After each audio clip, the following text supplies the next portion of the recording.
While I was lying in the ICU, barely breathing, my daughter's in-laws changed the locks on my lake house. They said it was too big for a woman like me. I stood outside in the cold, holding my discharge papers, realizing I had nowhere to go. My heart didn't break because of the house. It broke because my daughter never showed up. But what they didn't know was I still had one quiet card left to play. And when I did, everything turned. I was never the kind of woman who needed a crowd to feel alive. Give me a quiet morning, black coffee, and the sound of loons rising off the lake, and I could breathe again. That's why I built everything around this place. My husband and I started the lake house with bare hands and borrowed hope. We planted trees together, fixed the dock every spring, and welcomed strangers from the city who came here just to feel something again. For 25 years, I ran our little eco-lodge without missing a season. The morning of the anniversary, I woke up before dawn. The guests were still sleeping. I set out a tray of honey cornbread and fresh jam, just like I used to when he was alive. The fireplace was warm, the brochures laid out for the ceremony later that day. I even pinned my name badge to my chest for the first time in years. Evelyn Connors, owner and steward. It felt proud. It felt right. Haley arrived just after 9, my only daughter. She came alone, no husband, no kids, just her phone, and that glazed-over look she always wore when she was multitasking. She kissed my cheek and told me I looked so peaceful, then took a call on the porch while I greeted the guests. I heard her say something about asset leverage and rural value opportunity. I didn't think much of it then. I didn't want to. By noon, the community hall by the lake was full. My friends brought pies, my neighbor played banjo. The mayor even gave a little speech about how our lake house had become a local treasure. I stood up, trembling just a bit, ready to thank everyone. But before I finished my first sentence, a tightness gripped my chest like a hand I couldn't shake off. The last thing I remember clearly was dropping the note cards I'd written. I saw them scatter across the floor. One landed face up near Haley's feet. She didn't move. When I woke up, the room was white, cold, humming. Tubes in my arms, an oxygen clip tight on my finger. The nurse said I'd been in the ICU for 9 days. 9 days. No visitors, no flowers, just a folded sweater on the side table and a sticky note. Call when discharged, Haley. And so I did. I didn't expect balloons, but I didn't expect silence either. Some of you might know that kind of silence. The kind that doesn't scream. It just weighs. Sits in the corner of the room and dares you to breathe through it. That was the day I realized something had changed. Not just in my body, but in the way the world saw me. In the way my daughter saw me. And still, I had no idea what was waiting for me once I came home. 2 days after I was discharged, I called Haley like the note said. She picked up on the 3rd ring, her voice clipped, like she was in the middle of something. I told her I was ready to come home. She said she had already arranged for a ride to pick me up. No small talk, no how are you feeling, just logistics. The car that showed up wasn't hers. It was a black SUV I didn't recognize, driven by a young man who said almost nothing the entire way. He didn't take me to the main driveway of my lake house either. He stopped near the bottom of the hill and told me this was as close as he was told to go. Told. That word stayed with me. I walked up the gravel path with my overnight bag in one hand and my discharge papers in the other. When I reached the porch, the welcome mat was gone. So was the planter I used to keep by the front door. Instead, there was a new keypad lock. No keyhole, just a blinking red light and a quietness that didn't belong to my home. I knocked once. Nothing. Again. Still nothing. Then the door opened just a crack. Beverly Vaughan stood behind it, dressed in my old windbreaker and holding a mug that used to sit in my kitchen cabinet. She looked at me like I was the one trespassing. She opened the door a little wider and said they weren't expecting me so soon. I told her this was my home. She said Haley had told them I was recovering in a rehab center in Albany and wouldn't be back for a while. I stepped inside, or tried to. Beverly didn't move. Her body filled the doorway, just enough to block me without looking aggressive. It was subtle, strategic. I had worked with people like her back in the days when I negotiated land permits for conservation sites. Polite control, that was the tactic. She finally let me pass, but not before she reminded me that she and Robert had spent the last 10 days keeping the place from falling apart. She mentioned frozen pipes and an electrical short in the back kitchen, and how lucky it was they had stayed when they did. The inside looked familiar, but off. My rocking chair was gone. The bookshelves had been rearranged. The framed photo of my husband and me by the fireplace was missing. Instead, there was a decorative wooden plaque that read, "The Vaughan Family Retreat." In the kitchen, Robert was on a call. He waved without looking at me. There were blueprints on the table. I glanced down.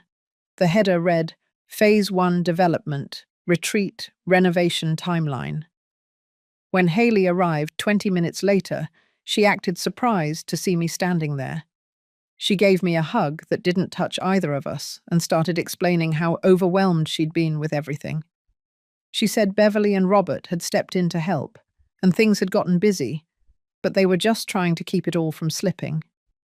Then she said something I didn't expect. She told me the house had become too much for me to manage, that she'd been meaning to talk to me about options. Her tone was gentle, practiced. It had the same cadence she used to use on her son when trying to convince him to share his toys. I said nothing, because something in me had already shifted. It wasn't just the locks, or the missing picture, or the new plaque. It was the way they looked at me now, like I was a guest, a problem to work around, an old woman who had wandered into the wrong place at the wrong time. And I wasn't sure yet what hurt more, the silence or how familiar it felt. The next morning I came down early. The kitchen, once quiet and still in the early light, now had voices. Beverly was sitting at my breakfast table, scrolling on her tablet, sipping from another one of my mugs. Haley stood by the sink, speaking low into her phone, talking about square footage optimization and site approval forms. She paused when she saw me, smiled as if everything was normal, and went back to her call. I opened the pantry. Rows of unfamiliar protein powders and imported teas had replaced the preserves I used to make. My jars of wildflower honey were gone. In their place sat plastic bins labeled with stickers. Robert's handwriting. Neat and deliberate. No one asked if I wanted breakfast. No one seemed to notice when I stepped outside onto the porch and looked out at the lake. The dock had been pressure washed, probably by some company they hired. It looked sterile, lifeless. The bird feeders were gone. Later that day, a couple in business attire showed up. They were introduced to me as potential partners. Beverly said they were exploring ideas for converting the lodge into a boutique retreat. She used words like expansion, seasonal bookings, and long-term growth. Haley nodded along, quiet but complicit. Her silence was no longer passive. It was working in sync with Beverly's words. I stayed silent. I watched. I smiled when spoken to. I said I was still recovering. But I was watching everything. That evening, I went to the guest bedroom they had set up for me. It was smaller than the others, tucked away near the back. A cot, a folded blanket, and a tray table with a small lamp. My room, the one with the bay window and cedar chest, had been converted into a meeting space. There was a new flat-screen TV on the wall and a coffee station set up in the corner. The cedar chest was gone. I asked about it once, quietly. Beverly said it had been taken to storage to make room for a more flexible layout. Haley avoided eye contact. I opened my phone and looked at my photos. A picture of the chest was still there, taken 3 summers ago, when my grandson had climbed on top of it to look out the window and called it a storyboat. I didn't delete it. That night, I didn't sleep. I lay there listening to the faint sounds of voices down the hallway, plans being made, schedules being sorted. I heard Haley laugh once, a soft, short laugh I hadn't heard in years. Not with me, at least. The next morning, I found a printed brochure draft on the kitchen counter. The header read, Vaughan Retreat at Pine Lake. Below it was a digitally edited photo of the lodge. My name had been removed from the signage. My husband's name, which had always been carved into the wood just under the welcome sign, was no longer there. The plaque had been replaced. They hadn't just moved into my space. They had begun to erase me from it. I folded the brochure and put it in my coat pocket. I didn't cry. I didn't scream. I didn't say a word. But I knew then that I had already lost something I might never get back. Not just the house, not even my daughter. It was something quieter, like watching the sun go down and realizing the stars don't look the same anymore. Not because they changed, but because the place you're standing doesn't feel like home. The following Monday, I waited until the house was empty. Robert had gone to meet a contractor in town. Beverly was off somewhere for a wellness appointment. Haley said she had a lunch meeting, though she didn't say with whom.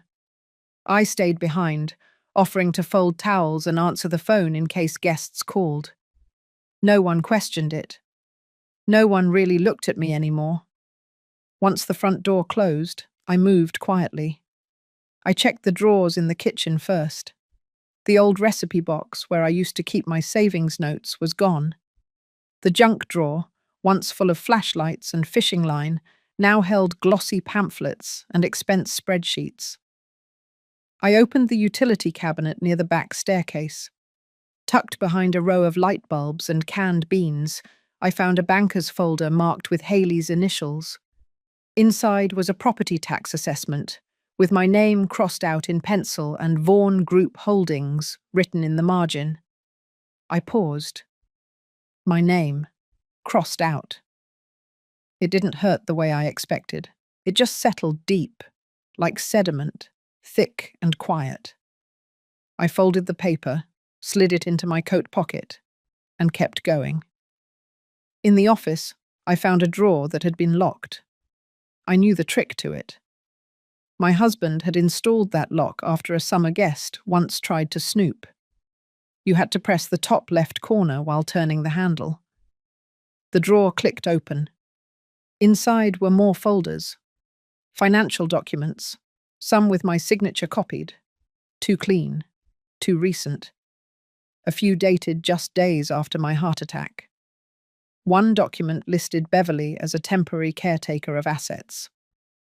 Another had a clause about medical incapacity, with Haley named as power of attorney. My hands were still. I wasn't shocked. I wasn't even angry, just tired. Tired in a way that came from being seen as weak long enough for other people to start planning what to take from you. I took only one folder, the one with the notary stamp on the bottom. I slipped it under my cardigan and went out the back door, past the shed and toward the walking trail that led to the main road. I didn't want anyone to see me leaving. Not yet.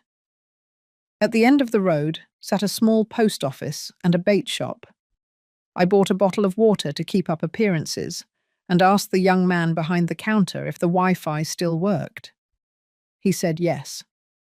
I sat at the picnic table out back and opened my phone. I emailed the documents to myself, then to someone else. His name was Reed Mueller. He had been my husband's lawyer for over 20 years. We hadn't spoken in nearly a decade, not since the estate was finalized. But I remembered his direct line. I also remembered how he looked me in the eye when he said, "You built this life too, Evelyn. Don't forget that." I included one sentence with the files, just a quiet request to meet. That night, when I returned, Haley asked where I had gone. I said I took a walk. She didn't ask anything more. But Beverly watched me from the hallway. She said nothing. Her eyes followed me as I passed. In the guest room, I sat on the cot and opened the folder one last time. I looked at the signatures, the dates, the faint impression of my name reshaped to fit someone else's plan. I knew then that this wasn't a misunderstanding. This was a decision. And the difference between those two things changes everything. The next afternoon, I walked into town under the pretense of picking up tea from the co-op. No one noticed. Beverly had a clipboard and a contractor in the sunroom. Haley was pacing the deck with her phone pressed tight to her ear. Robert had driven into the city for another zoning consult. I kept my pace slow, my breath steady, and my folder tucked inside a reusable grocery bag. The office hadn't changed. Same chipped brick, same brass plaque. Inside, the receptionist looked up and blinked once. I said my name softly. She stood without a word and disappeared down the hallway. Reed Mueller opened the door himself. He looked older, thinner than I remembered, but his eyes still held that quiet steel, the kind that made people second-guess their schemes. He didn't say much at first. He just gestured toward a worn leather chair, and I sat. I laid the folder on the table between us and opened to the notarized page. He scanned it, his mouth tightening. Then the next page. Then the one with the signature. When he looked up, there was no hesitation in his voice. He told me I'd done the right thing. What I had suspected was worse than I thought. The forms weren't just shady, they were legally questionable. Some portions were altered, initials looked forged, one page referenced a trust I had never heard of, listed under the Vaughan name, with my house listed as the primary asset. I felt no rage, no panic, just a long, cold thread of clarity winding through my chest. Reed leaned back and asked what I wanted. I told him I didn't want to sue anyone. I didn't want a courtroom. I wanted silence, precision, protection. Something that wouldn't just reverse what they'd done, but redefine it. He nodded once. Then he pulled out a legal pad and began writing. We spent the next hour working through options. A grantor trust could be established under my name. The property could be moved back into my control with provisions. A conservation easement, perhaps. One that protected the land from development indefinitely. He asked about my will. I told him it was simple. It named Haley years ago. He suggested we amend it. Not for punishment, for clarity. By the time I left, the bag was lighter. But something in me felt heavier and steadier at once. On the way back, I stopped at the lake overlook. The sky was the kind of grey that hints at snow. The water was still. I watched a single loon glide across the far end. My husband used to say they only stayed when the place still felt like home. I got back just before dusk. Inside, the mood had shifted. The dining table was set with place cards. Haley had pulled out my china. Beverly was arranging pine cones in a centerpiece. Robert's voice carried from the next room, talking about timelines and Phase 2 plans. I moved through them like smoke, invisible but present. In the kitchen, I poured myself tea. Haley joined me, placing a hand on my shoulder. She said the investors were coming that weekend, that everything was finally coming together. She said she hoped I could see that this was all for the best. I nodded. Then I asked if I could take my tea on the porch. She smiled, already distracted. I stepped outside, cup warm in my hands, and sat in the rocker they had pushed against the far wall. The sun dipped behind the trees, casting the lake in bronze. I closed my eyes. Inside, voices rose, laughter, clinking glasses, movement. But out there, under the fading light, I felt something settle. I wasn't just back. I was awake. 2 days later, I found myself standing in the garden, pruning the dried hydrangeas I once planted with my husband. They hadn't bloomed properly in years, but I kept tending them, out of habit more than hope. That morning, Beverly had announced they would be tearing out the garden beds to make room for guest meditation circles. Her voice was cheerful, final, like a decision had already been signed and sealed. I nodded and said I'd clean the beds myself. She barely looked up from her tablet. While I worked, a slim envelope slipped from my jacket pocket. It was from Reed, his handwriting, clean and even. Inside were 2 copies of the updated trust paperwork. My name, my terms, my land. The final signatures would be delivered in person, through a courier, later that week. Back inside, I kept quiet. I moved through the house like I always had, soft, slow, deliberate. I made coffee, I folded towels.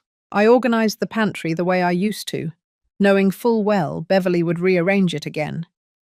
But I wasn't doing it for her. I was doing it to remember myself. That night, I stood at the window by the stairwell and watched Haley in the driveway. She was walking with one of the investors, someone from the city. He laughed, shook her hand, and pointed at the lake like he already owned it. Haley nodded, arms crossed, confidence in every step. It wasn't the daughter I had raised, but maybe it was the version she thought the world needed. When they walked inside, I greeted them politely and left the room. I didn't ask what they discussed. I didn't press. I had already begun setting something larger in motion. Upstairs, I sorted through the last of my old boxes. I found a faded letter from the town council dated 15 years ago. It was the original permit I filed to register our land as a wildlife preservation site. I had forgotten I even kept it, but there it was, with my signature, stapled to the back of a property survey map and a letter from the local environmental foundation. I folded them carefully and placed them beside Reed's envelope. Then I slipped a note inside. Just 2 lines. Let them keep building. They'll never own the ground beneath it. That night, at dinner, Beverly made a toast. She praised family resilience and the courage it took to turn something old into something new. Haley clinked glasses and thanked everyone for supporting the vision. I raised my water glass and smiled. The moment passed like fog over the lake. Soft. Almost nothing. But I felt something shift beneath the surface. Not in them, in me. And I knew what would come next. Quiet as moss, sure as sunrise, not a battle, not a storm, just a slow reclaiming of what had always been mine. The day the courier arrived, the air had that dry crispness that only comes before the first snow. I was alone on the porch, sipping coffee from a chipped mug they hadn't thrown out yet. The sound of tires crunching on gravel made me lift my head. A man stepped out, polite and efficient. He asked for my signature, handed me a sealed envelope, and left just as quickly. No ceremony, no questions, just a quiet transaction, the kind I had grown to prefer. Inside the envelope were 2 things. First, the fully executed trust paperwork. Everything was now official. My property had been moved into a conservation trust under my sole control, bound legally to protect the land from any form of development or commercial repurposing. No expansions, no boutique hotels, no Vaughan family retreat. Second, there was a certified copy of my new will, drafted with Reed's help, naming a foundation as my heir. A foundation that would preserve the lake house for educational retreats and environmental programs. Not 1 cent would go to Haley or her new partners. Not because I wanted revenge, but because I finally understood what kind of legacy I wanted to leave behind. That evening, the kitchen buzzed with noise. Beverly was directing catering staff. Robert barked orders on speakerphone. Haley was in the corner, reviewing what looked like an event agenda. They were preparing for the investors' welcome dinner. I moved past them unnoticed, went to the back hallway, and slipped the documents into the drawer I had unlocked weeks ago. The drawer they never checked. I stood there for a long moment, breathing in the lavender oil Beverly always diffused in the vents. The air didn't smell like home anymore, but I didn't need it to. Not now. Just before dinner, I stepped outside again. The lake shimmered under a pale orange sky. I sat on the bench my husband built, the one they kept saying they would refinish, but never did. I ran my fingers along the weathered grain of the wood. I thought about what it meant to let go of what you once tried so hard to hold together, not in defeat, in clarity. I came inside just as guests began arriving, strangers in tailored coats and polished boots, laughing, shaking hands. I smiled at each of them. I knew that smile was the last thing they would expect from me. Dinner unfolded in the great room, the fire glowing, music soft in the background. Haley stood and gave a speech about transformation and vision. Beverly handed out mock-up brochures. Robert passed around sparkling cider. They were already talking about Phase 2. I didn't interrupt. I sat quietly, listening, nodding when appropriate. Then, after the plates were cleared and the dessert was served, I stood. My voice wasn't loud. It didn't need to be. The room quieted because of the way I stood, still, steady. I thanked everyone for coming. I said I hoped they enjoyed the evening. And then, without raising my voice, I mentioned that the land had recently been placed under legal protection, that any future changes or plans would now require board approval from the newly established trust. I smiled again, calm and sure. Haley froze, fork halfway to her mouth. Robert blinked, confused. Beverly's fingers tightened around her wineglass. I didn't explain further. I simply said I hoped they would continue to treat the space with the care and respect it had always deserved. Then I sat down. The rest of the evening moved slowly. Stiff conversations. Guests excused themselves early. The room grew cold, though the fire never went out. Later that night, I heard the front door close harder than usual. A muffled argument in the hallway. A door slammed. And I lay in bed, finally feeling what I had waited months to feel. Not vindication, peace. By morning, the kitchen was quiet. The usual clatter of pans, the low thrum of Beverly's voice on a call, Robert's laptop clicks, all of it had gone still. I poured myself coffee and sat at the table alone. Across from me, the brochure with the words Vaughan Retreat lay face down. No one had touched it since the night before. Outside, the lake was still. A thin frost edged the glass. I pulled my shawl tighter and watched the silence settle into every corner of the house. Silence like that only comes after something breaks. Haley came down around 8. Her hair was pulled back tight, her face drawn. She didn't say good morning. She didn't look at me. She moved toward the cabinet, took out a cup, then stopped. The mug she had reached for was mine, the one with the pine trees and faded lettering that read, "Still waters run deep." She held it a moment too long, then put it back and took a plain one instead. She poured her coffee in silence, then leaned against the counter. I waited. Finally, she asked if I had meant to embarrass them in front of their guests. I told her no. Then I reminded her the land had always been mine, that I had cared for it long before she knew how to walk, that I had protected it through drought, debt, and grief, and that what I had done the night before wasn't about punishment. It was about protection. She didn't respond. Her eyes stayed fixed on the mug in her hand. Her lips parted once, like she wanted to say something, but the words never came. Later that day, I heard Beverly speaking sharply on the phone in the study. She said phrases like loss of investor confidence and misleading documentation. Robert stormed out twice. Haley stayed upstairs most of the day. I stayed out of the way, in the garden, clipping what was left of the lavender before snow set in. That evening, I prepared a small stew and set the table for myself. I didn't expect anyone to join. They didn't. But just as I finished cleaning up, I found a note folded beside the kitchen sink. It was from Haley.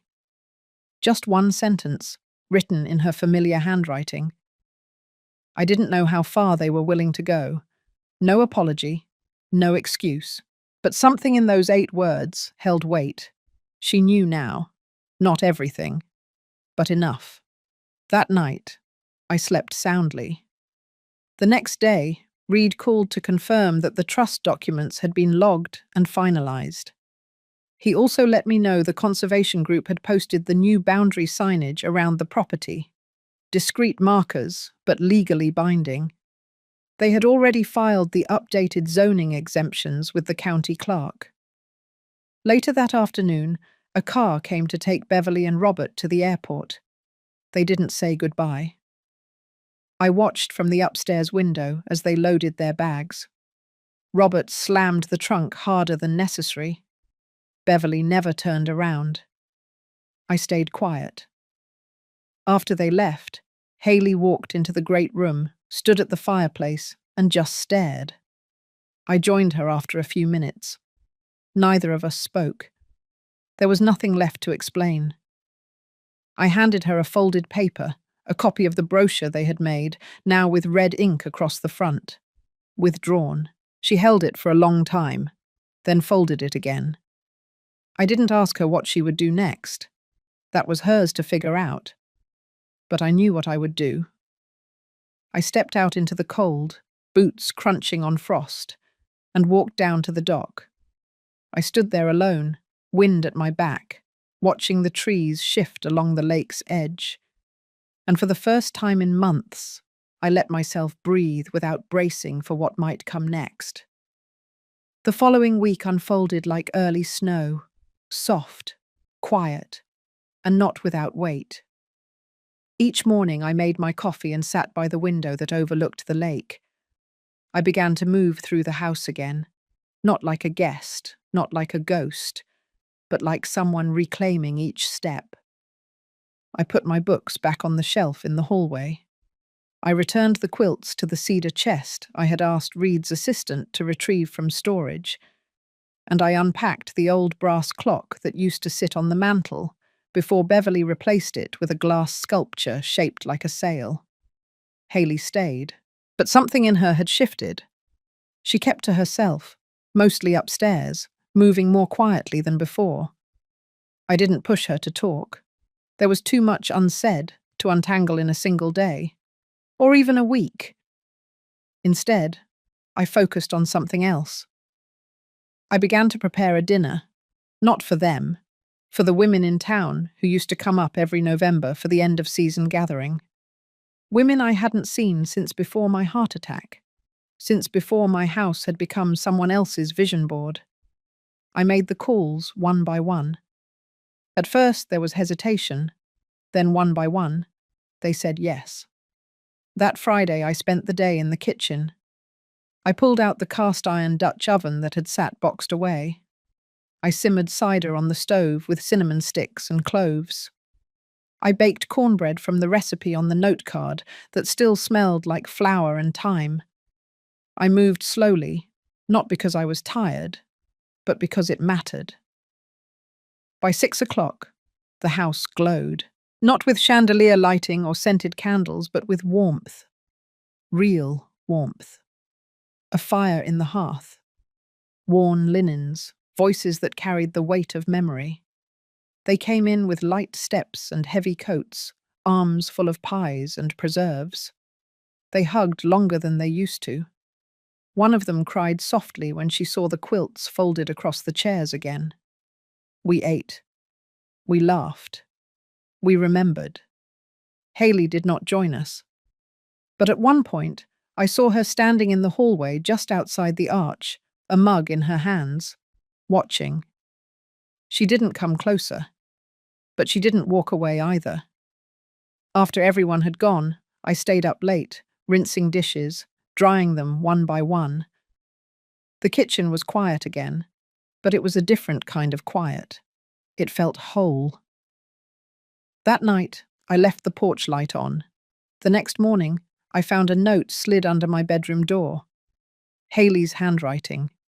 This time, longer.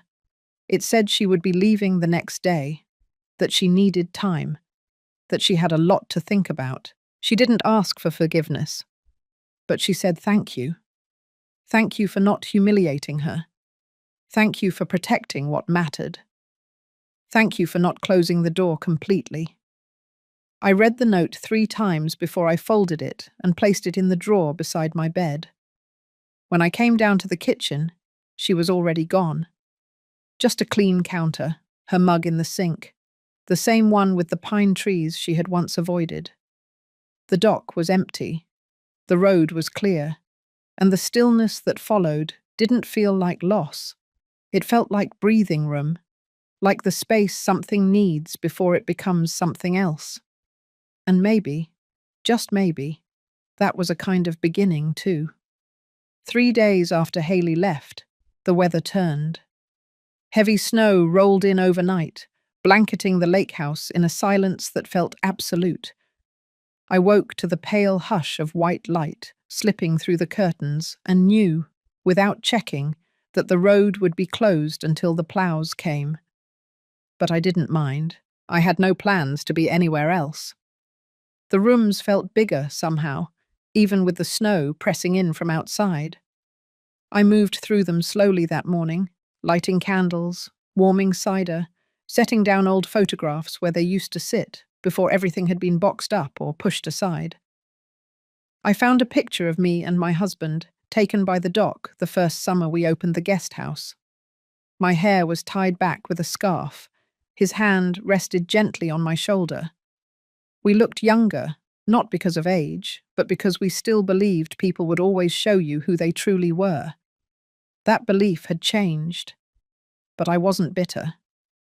By noon, I was sorting through files again, this time with a clear goal. Reed had sent over one final batch of legal documents. It was time to sign the last paperwork to finalize the transfer of the education partnership with the Conservation Centre. They would begin using the property during off-season months for small workshops, botany, writing, wildlife restoration. The land would no longer be reduced to marketing copy or mock-up retreats for investors. It would live, and it would serve. I signed the papers by the window, ink steady, hand calm. As I sealed the envelope, a memory rose without warning.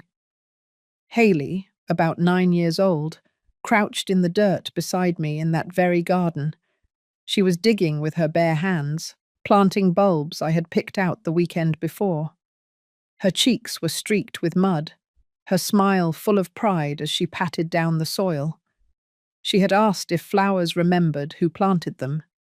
I had told her yes. That night, I brought out my old journal, the one I had stopped writing in after my heart attack. I turned to a blank page and began writing, not about what had been done to me, but about what I had reclaimed. My land, my name, my peace. Not all at once, but piece by piece, like rebuilding a path you once lost in the woods. Around midnight, the power flickered. The wind howled against the glass, and snow pushed hard against the doors. But the fire held.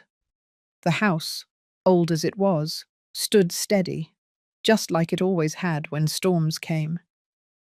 I stood at the bay window in my room and looked out over the lake. It was frozen now, smooth and silver under the moonlight. I could see the outline of the dock, barely visible beneath the drifts. Somewhere beyond the trees, a loon called once. The sound pierced through the wind and faded into stillness. That sound had always meant one thing to my husband. The lake was holding steady through the cold. And so was I. The next morning, I left the signed documents by the mailbox in a waterproof bag for Reed's courier.